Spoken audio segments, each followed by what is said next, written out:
नमस्कार दोस्तों, मैं हूं आपका दोस्त विक। कार कंपैरोस में आपका स्वागत है, जहां पर हम 90% वक्त गाड़ियों के गहरे विश्लेषण करने में बिताते हैं, बाकी सारे यूट्यूबर्स की तरह सिर्फ वीडियोग्राफी करने में नहीं। तो आज हम आपके लिए लेके आए हैं मारुति इको और वैगन आर की विस्तृत तुलना हमारे खूबियों और खामियों वाले अंदाज में।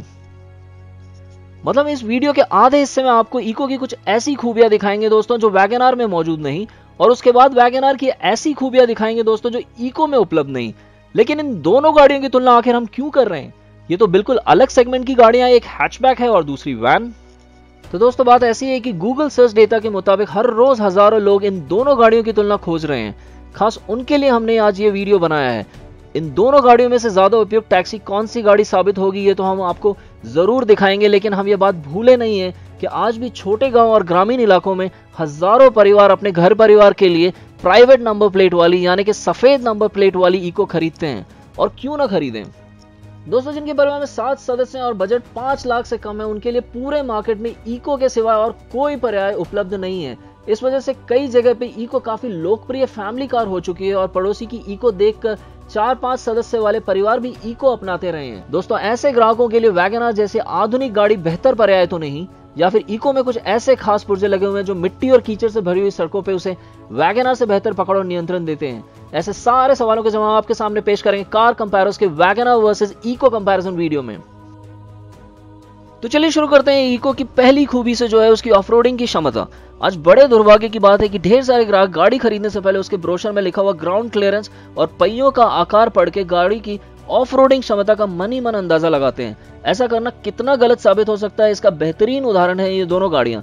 अब गौर फरमाइए, यहाँ पर वैगन आर के व्हील्स इको से 1 इंच बड़े हैं और उसका ग्राउंड क्लियरेंस भी इको से आधा इंच ऊंचा है। लेकिन जब ये दोनों गाड़ियां मिट्टी और कीचड़ में उतरती हैं तो इको वैगन आर से कई गुना बेहतर पकड़ और नियंत्रण रख पाती है।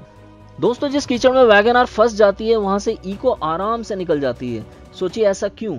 क्योंकि इको और वैगन आर की बनावट में एक बहुत बड़ा फर्क है।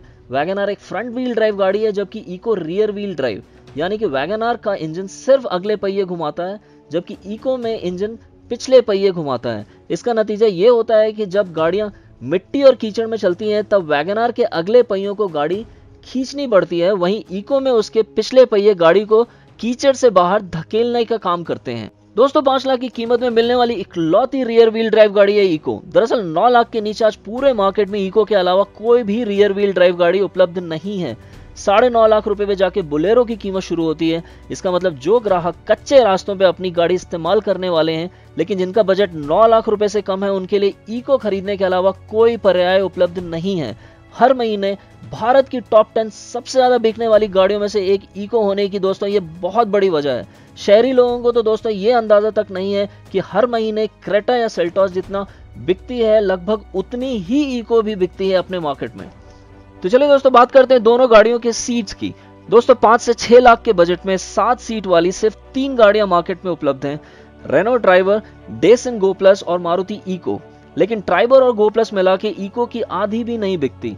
दरअसल ट्राइबर की पिछली सीट्स इको से काफी ज्यादा आरामदायक है, लेकिन रेनो और डेसन के सर्विस सेंटर अभी तक छोटे गांवों तक नहीं पहुंचे हैं दोस्तों, और ना ही अगले कुछ सालों तक पहुंचने वाले हैं। इसलिए छोटे गांवों में बड़े परिवार वाले ग्राहकों को इको खरीदने के बजाय और कोई पर्याय नहीं है दोस्तों। अब जिनके परिवार में 7 सदस्य हैं उनके लिए 5 सीट वाली वैगन आर खरीदना एक बहुत बड़ा नुकसान हो सकता है दोस्तों, कि उनके जब जब एक साथ सैर पे जाना होगा तो कोई 7 सीटर गाड़ी किराए पे उन्हें लेनी पड़ सकती है। तो चलिए दोस्तों बात करते हैं दोनों गाड़ियों की बूट स्पेस की।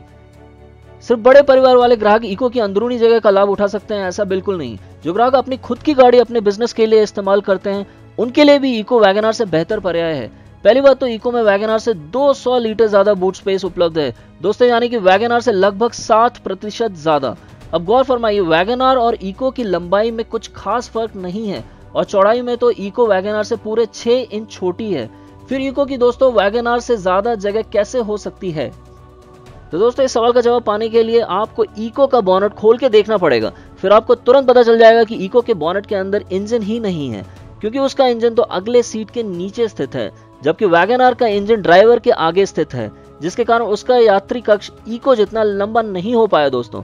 रही बात पेलोड की, तो दोस्तों दोनों गाड़ियों में सिर्फ 15 किलो का फर्क है। दोनों गाड़ियों में 500 किलो का सामान ढोने की क्षमता है। दोस्तों चलिए बात करते हैं स्लाइडिंग रियर डोर्स की। दोस्तों इको में वैगन आर के मुकाबले एक और छोटा सा फायदा है जो कभी कभी बड़े काम का साबित होता है, जो है उसका स्लाइडिंग डोर। जहाँ पे पार्किंग बहुत सिकुड़ा हुआ होता है वहाँ इको के स्लाइडिंग दरवाजे बड़े आराम से काम करते हैं। सामान रखते वक्त भी दोस्तों ये स्लाइडिंग डोर काफी उपयुक्त साबित होता है, क्योंकि इको का डोर सिल भी बिल्कुल फ्लैट है जबकि वैगन आर का डोर सिल थोड़ा सा ऊपर उठा हुआ है। ये बात जरूर याद रखिएगा दोस्तों चलिए बात करते हैं कितना देती है यानी माइलेज की। पेट्रोल मॉडल्स की तुलना की जाए तो इको का माइलेज 1200 सीसी वाली वैगन आर से 4.5 kpl कम है और 1000 सीसी वाली वैगन आर से लगभग 6 kpl कम। दिनादिन इस्तेमाल में इको पेट्रोल आपको लगभग 13 kpl का माइलेज देगी और दोनों वैगन आर 16 से 17 kpl का माइलेज देती है। इसका मतलब सालाना 15,000 रुपए के हिसाब से 7 साल में आपको इको के पेट्रोल पे वैगन आर से लगभग 2 लाख रुपए ज्यादा खर्च करने पड़ेंगे। दोस्तों ठंडे दिमाग से फिर एक बार इस बात पे गौर फरमाइए और फिर सोचिए कि 7 साल में आपको 10-15 बार कोई 7 सीटर गाड़ी किराए पे लेनी पड़ी तो उसका खर्चा 1.5 लाख से ज्यादा नहीं होने वाला। तो इको खरीदने से पहले 10 बार सोचिए क्या वाकई में आपको साल में 2-3 बार से ज्यादा 7 सीट की जरूरत पड़ने वाली है या नहीं। रही बात दोनों के सीएनजी मॉडल्स की, तो उनमें भी वैगन आर का ARAI प्रमाणित माइलेज इको से तकरीबन 12 kpl बेहतर है। तो अगर आप में से कोई ओला, उबर या टैक्सी पर्पस के हिसाब से इन दोनों गाड़ियों की तुलना कर रहे हैं तो दोस्तों वैगन आर आपको लंबी दौड़ में इको से काफी सस्ते पड़ने वाली है, ये बात कभी मत भूलिएगा। तो चलिए देखते हैं दोनों गाड़ियों की सेफ्टी को। दोस्तों आज भी मार्केट में अधिकतर ग्राहक गाड़ियों का वजन देखकर उनके सेफ्टी का अंदाजा लगाते हैं। इससे बड़े दुर्भाग्य की बात कोई नहीं हो सकती। यही देखिए वैगन आर का वजन इको से 100 किलो हल्का है, लेकिन ग्लोबल एनकैप के क्रैश टेस्ट में इको 0 स्टार का रेटिंग लेके फेल हो गई थी, जबकि वैगन आर 2 स्टार का रेटिंग पाके पास हो गई थी।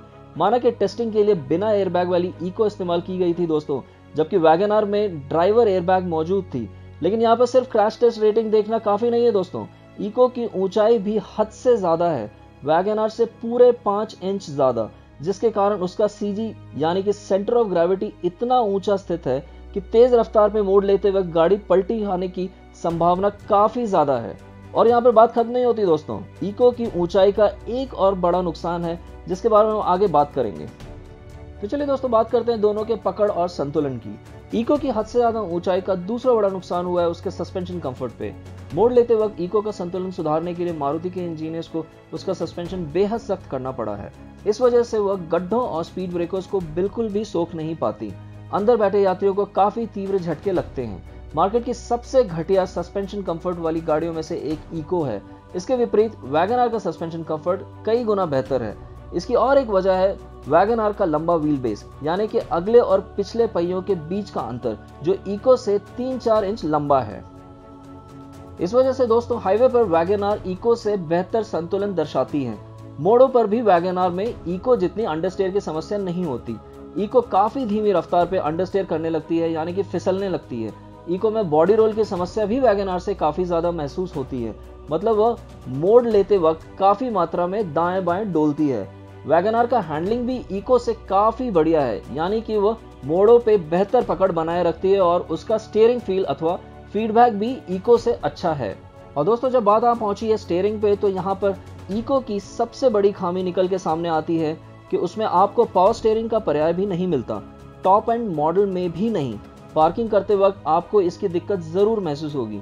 और दूसरी ओर वैगन आर में बेस मॉडल से पावर स्टीयरिंग स्टैंडर्ड मिलता है। तो चलिए आइए बात करते हैं कंफर्ट एंड एर्गोनॉमिक्स की। दोस्तों इको में वैगन आर से 2 सीट ज्यादा जरूर मिलते हैं, लेकिन इको के सीट्स बिल्कुल भी कंफर्टेबल नहीं है। उनका कुशनिंग, लंबा सपोर्ट, साइड बोल्स्टरिंग सभी वैगन आर के आसपास भी नहीं है। कहने का मतलब वैगन आर में इको से 2 यात्री कम बैठ पाते हैं, लेकिन उन 5 यात्रियों को जो सीटिंग कंफर्ट मिलता है वह इको में बैठे हुए यात्रियों से कई गुना बेहतर है। ऊपर से यह भी बात याद रखना दोस्तों कि वैगन आर की चौड़ाई इको से 6 इंच ज्यादा होने के कारण उसमें इको से बेहतर शोल्डर स्पेस मौजूद है। मतलब इको की सबसे पिछली सीट पे जब 3 यात्री बैठते हैं तो उनको सिकुड़ कर बैठना पड़ता है, जबकि वैगन आर की पिछली सीट पे जब 3 यात्री बैठते हैं तो आराम से बैठ पाते हैं। इतना ही नहीं, वैगन आर के अंदर इको जितनी विंड नॉइज, टायर नॉइज और रोड नॉइज भी सुनाई नहीं देती। कुल मिलाकर इन सारी बातों का असर ये होता है कि जब यात्री इन दोनों गाड़ियों में लंबे सफर करते हैं तो वैगन आर में बैठे हुए यात्रियों को इको वालों से काफी कम थकान महसूस होती है। तो चलिए एक नजर डालते हैं दोनों के पिकअप पे। माना कि इस श्रेणी के ग्राहक पिकअप जैसे पहलू को ज्यादा अहमियत नहीं देते, लेकिन फिर भी अगर उनकी गाड़ी तीव्र ढलान पे ठीक से पिकअप नहीं ले पाए तो उनको परेशानी जरूर होगी। इस मामले में वैगनआर इको से बेहतर है। दरअसल वैगनआर का 1000 सीसी वाला मॉडल भी इको से बेहतर पिकअप लेता है, क्योंकि उसका power to weight ratio Eeco से हल्का सा बेहतर है। रही बात 1200 सीसी वाले वैगनआर की, तो उसका power to weight ratio Eeco से 25-30% बेहतर है, इसलिए वह इको से काफी तेज पिकअप ले पाती है। खासकर जब ये दोनों गाड़ियां पूरी तरह से भरी होती है, तब दोनों के पिकअप में जमीन आसमान का फर्क महसूस होता है। रही बात सीएनजी वाले मॉडल्स की, तो वैगनआर में सिर्फ 1000 सीसी इंजन वाले मॉडल में सीएनजी का पर्याय उपलब्ध है, जिसका पिकअप इको सीएनजी से मिलता जुलता है। लेकिन यहाँ पर एक बात जरूर याद रखना दोस्तों कि सीएनजी पे चलते वक्त इन दोनों गाड़ियों का पिकअप पेट्रोल से बहुत ही कमजोर महसूस होता है। चलो दोस्तों एक नजर डालते हैं कीमत और फीचर्स पे। वैसे तो इको की कीमत 4,50,000 रुपए से शुरू होती है ऑन रोड दिल्ली, लेकिन 40,000 रुपए देकर उसका एसी मॉडल मिल सकता है। मतलब 700 रुपए ज्यादा ईएमआई देकर एसी वाली इको खरीद सकते हो। उससे 10,000 रुपए ज्यादा महंगी है वैगनआर LXi, लेकिन याद रखना एसी वाली इको सिर्फ 5 सीटर पर्याय में आती है। तो दोस्तों उसके सीट बदलवान में आपको 10,000 रुपए तक खर्चा होगा, मतलब उसकी कीमत बिल्कुल वैगनआर LXi जितनी ही हो जाएगी। रही बात फीचर्स की, तो वैगनआर का बेस मॉडल में भी टॉप एंड इको से ज्यादा फीचर्स मिलते हैं। दोस्तों वैगनआर LXi में फ्रंट पावर विंडो, चाबी वाला सेंट्रल लॉकिंग, फ्यूल कंप्यूटर और इलेक्ट्रिक पावर स्टीयरिंग मिलता है, जो इको के किसी भी मॉडल में नहीं है। दोस्तों आज खास कार कंपैरोस के दर्शकों के लिए मारुति अपनी इको और वैगनआर पे 40,000 रुपए तक का डिस्काउंट दे रहे हैं, जिसके लिंक आपके स्क्रीन पर मौजूद आई बटन में और वीडियो के नीचे स्थित डिस्क्रिप्शन में मौजूद है। अगर आप इको या वैगनआर खरीदना चाहते हैं तो इस अवसर का जरूर लाभ उठाएं। तो चलिए दोस्तों बात करते हैं अंतिम निर्णय की। तो दोस्तों जैसा हमने देखा लगभग सारे पहलू में वैगनआर इको से बेहतर गाड़ी है। आखिर इको जिस प्लेटफॉर्म पे बनी है वो 21 साल पुराना प्लेटफॉर्म है, जबकि वैगनआर का हार्डटेक प्लेटफॉर्म लगभग 6 साल पुराना है। यानी कि वैगनआर इको से 15 साल बाद विकसित हुई है। अब 15 साल में गाड़ियों की बनावट में जमीन आसमान का फर्क है, जो आप सभी ने अपनी आंखों से देखा है। 15 साल का फर्क मतलब इंडिका और एल्ट्रॉस का फर्क, 15 साल का फर्क मतलब क्वालिस और इनोवा क्रिस्टा का फर्क। तभी वैगनआर का पिकअप, उसका माइलेज, उसका पकड़ संतुलन, उसका कंफर्ट और उसकी सेफ्टी सभी इको से साफ साफ बेहतर है। दोस्तों नतीजा ये है कि मार्केट के 90% ग्राहकों की जरूरतें इको से बेहतर पूरी करते हैं और इसीलिए हमारी इस तुलना की विजेता वैगनआर है। सिर्फ 10% ग्राहक ऐसे हैं जिनको वाकई में बहुत ही उबड़ खाबड़ रास्तों पे गाड़ी चलानी पड़ेगी। सिर्फ 10% ग्राहक ऐसे हैं जिनको बार बार 7 सीट की जरूरत पड़ेगी। सिर्फ 10% ग्राहक ऐसे हैं जिनको बार बार अपनी गाड़ी में सामान ढोने की जरूरत पड़ेगी। उन 10% ग्राहकों के लिए 5 लाख के नीचे आज दूसरा कोई पर्याय उपलब्ध नहीं है। सिर्फ उनके लिए इको वैगनआर से बेहतर विकल्प साबित होता है। दोस्तों आज थ्रॉटल स्टोर की तरफ से खास कार कंपैरोस के दर्शकों के लिए उनके सारे टी शर्ट्स, हुडीज, की चेन, मास्क और स्टिकर्स पे 25% का डिस्काउंट ऑफर हम आपके लिए लेके आए हैं। दोस्तों थ्रॉटल स्टोर पे अपनी मन पसंदीदा गाड़ियों के डिजाइन वाले प्रोडक्ट खरीद सकते हैं, और वो भी सबसे किफायती दाम में। उनकी एक झलक यहाँ आपके स्क्रीन पे पेश है। इस लिमिटेड पीरियड ऑफर का लाभ उठाने के लिए वीडियो के ऊपर स्थित आई बटन पे क्लिक कीजिए और फिर वीडियो के नीचे डिस्क्रिप्शन में दी हुई लिंक पर क्लिक कीजिए और CCTS25 प्रोमो कोड इस्तेमाल कीजिए। दोस्तों हमारा नया वीडियो आते ही तुरंत आपके मोबाइल पर उसका नोटिफिकेशन आने के लिए वीडियो के नीचे स्थित सब्सक्राइब बटन पर क्लिक कीजिए और उसके बाद इस बेल आइकन पर क्लिक करके ऑल नोटिफिकेशन का पर्याय चुनिए।